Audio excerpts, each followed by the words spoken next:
آج 20 کے قریب MNA حضرات اور سینیٹر حضرات جو ہیں فیصل واڈا صاحب کے دفاع کے لیے سپریم کورٹ میں پہنچے ہوئے تھے. آپ سمجھتے ہیں کہ یہ مناسب ہے کہ اس طرح کا تاثر دینا کہ اٹس عدلیہ ورسز پارلیمنٹ؟ بسم اللہ الرحمن الرحیم. دیکھیں عدلیہ کی انڈیپینڈنس کو تو سارے سپورٹ کرتے ہیں، اور اگر اس پہ حتمی اگر کسی نے کام کیا تو ابھی حالیہ تاریخ میں پریکٹس اینڈ پروسیجر لا تھا جو PDM کی حکومت لے کے آئی، جس میں PMLN کا بھی کلیدی کردار تھا، جس نے ٹرانسپیرنسی سپریم کورٹ میں لے کے آئے، فرد واحد سے پاورز کو لے کے ان کو ایک ٹرانسپیرنٹ طریقے سے اس کا ایک طریقہ کار بنایا گیا کہ سو موٹو کیسے لینا چاہیے، اور بینچز کا جو میکنزم ہے جہاں بینچ فکسنگ کی بات کی جاتی تھی، اور جب آپ کہتے ہیں کہ ہائی جیکنگ آف جوڈیشری، جس کے اندر ثاقب نثار صاحب آپ کے سامنے ایک مثال کہ کس طریقے سے وہ ایک جماعت کے ٹکٹس بانٹ رہے تھے، تو اس ساری چیز کو اگر ٹرانسپیرنٹ کیا وہ تو ہم نے کیا. ان چیزوں سے رینکنگ بہتر ہوتی ہے عدلیہ کی. لیکن دیکھیں بات یہ ہے کہ جب عدلیہ جو ہے وہ بھی انٹرفیئر کرے حکومتی معاملات میں، آپ نے دیکھا کہ نہ ان کو اتنا کوئی فائنانس کا بہت کوئی ان ڈیپتھ ان کے پاس کوئی وہ نہیں ہوتی، لیکن جو سٹیل مل ہے اس کے فیصلے کیے گئے، ریکو ڈک کے فیصلے کیے گئے، جو کہ انٹرنیشنل عدالتوں میں جو ہے وہ ہمارے لیے بہت بڑے بڑے برڈنز بن گئے، اور وہ یعنی کہ پوری معیشت کو بٹھا سکتے تھے. یہ فیصلے ایسے فیصلے ہوئے، تو جب وہ اپنا مینڈیٹ کراس کرتی ہے عدلیہ، تو یہ بھی ایک وقت کی حقیقت ہے کہ وہ مینڈیٹ کراس کرتی ہے. یہ بھی حقیقت ہے کہ سیسیلین مافیا کہا جاتا ہے، پولیٹیکل ریمارکس دیے جاتے ہیں، وہ پولیٹیکل ریمارکس جو ہیں ایک جماعت کی پروپیگنڈا کو پروموٹ کرتے ہیں. تو جب عدلیہ کا رول بھی ایسے ہو تو پھر ڈیفینیٹلی ایک تصادم جیسی شکل بنتی ہے، جو کہ ویسے رانا صاحب آپ سمجھتے ہیں کہ اس وقت تناؤ ہے جو بار بار یہ چیز میڈیا میں ڈسکس ہوتی ہے، ڈو یو تھنک کہ کسی قسم کی ٹینشن ہے عدلیہ اور انتظامیہ یا مقننہ کے بیچ میں؟ دیکھیں میں اگر یہ کہوں کہ ہماری عدلیہ آج بالکل انڈیپینڈنٹ ہے، اور آپ کی عدلیہ جو ہے اس کا جو جھکاؤ ہے ایک طرف نہیں ہے، تو پھر ہماری رینکنگ جو ہے وہ اینڈ پہ نہ ہوتی. پھر ہماری رینکنگ جو ہے سر ویسے کبھی پارلیمنٹ کی رینکنگ کروائی ہے آپ لوگوں نے؟ سیاستدانوں کی رینکنگ کروائی ہے دنیا میں؟ ہم میرے خیال میں پہلے دوسرے نمبر پہ ہوں گے ہم لوگ. ملک کی دیکھیں آپ بالکل ٹھیک کہہ رہے ہیں، جو ڈیموکریسی ہے وہ اس کے بھی حالات اسی طرح کے ہیں. جب عدل ہی نہیں ملے گا، جب دیکھیں سارے معاملات جو ہیں عدل سے سٹارٹ ہوتے ہیں اور وہیں اختتام ہوتے ہیں. جب عدل ملنا شروع ہو جائے اور وہ ٹرانسپیرنٹ بھی ہو، وہ جو ہے اس کا جھکاؤ بھی نہ ہو کسی طرف، تو ملک ٹھیک ہونا شروع ہو جاتا ہے.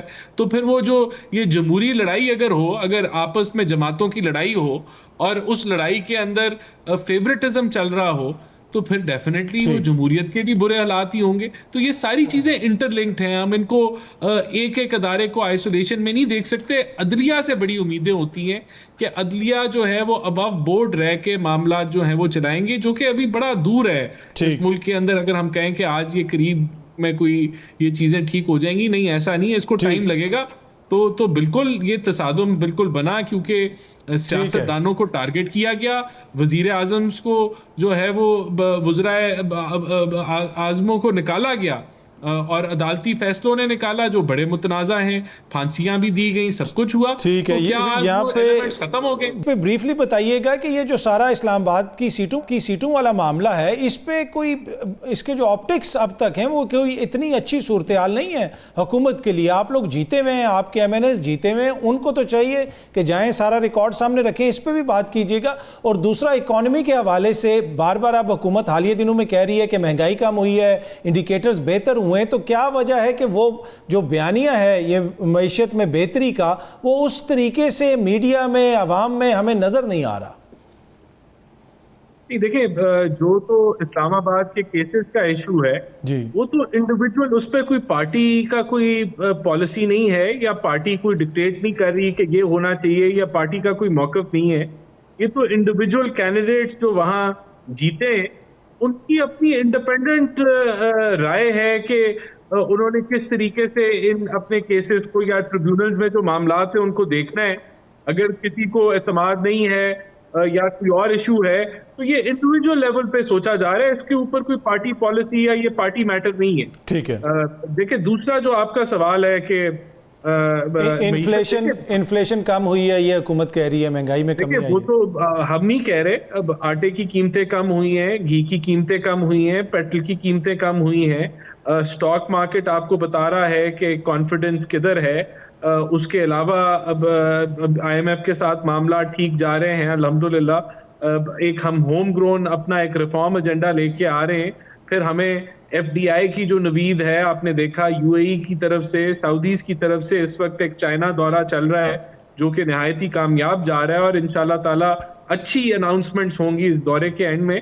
تو ہر لحاظ سے اکانومی کے حالات بہتر ہیں. اور عوام سے اگر آپ پوچھیں کہ آٹا، گھی، پیٹرول سے کیا ان کی زندگی کے اندر کوئی بہتری، کوئی ان کے اخراجات میں کمی آئی ہے، تو آپ کو اس کے اوپر پازیٹیو رائے ملے گی.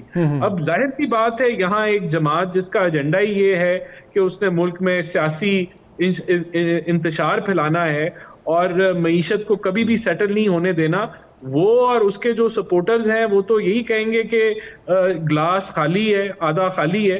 لیکن گلاس آدھا فل ہے اور انشاءاللہ ہم اس کو پورا فل کرنے جا رہے ہیں. چائنا سے بھی کوئی امید ہے؟ وزیر اعظم صاحب گئے ہیں وہاں پہ، کہ وہاں سے بھی کوئی انویسٹمنٹ وغیرہ آئے گی، کوئی معاملات بہتری کی طرف؟ پاکستان کی تاریخ کی سب سے بڑی بزنس ڈیلیگیشن پاکستان سے گئی ہے، اور اس مقصد سے گئی ہے کہ B to B, business to business کاروبار ہوگا، business to business joint ventures ہوں گے.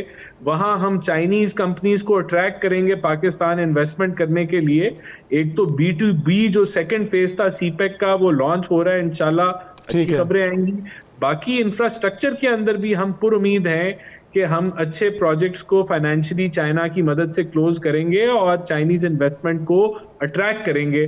تو بالکل ہم پر امید ہیں، اور یہ پاکستان کی جو معیشت ہے اس میں سی پیک کا ایک اہم رول ہے جو اس کی معیشت کو بوسٹ کرے گا. یہ بدقسمتی ہے کہ پی ٹی آئی کے دور میں وہ فیز 2 بند ہو گیا. اس فیز 2 کو جو 2000 کہہ لیں کہ سر اب تو آپ نے عمران خان کو جیل میں بند کر دیا ہے، نہ اس کی تصویر آ سکتی ہے، نہ اس کا کوئی بیان آ سکتا ہے. اب تو معاملات سنبھل جانے چاہیے. انشاءاللہ سنبھل رہے ہیں، الحمدللہ سنبھل رہے ہیں.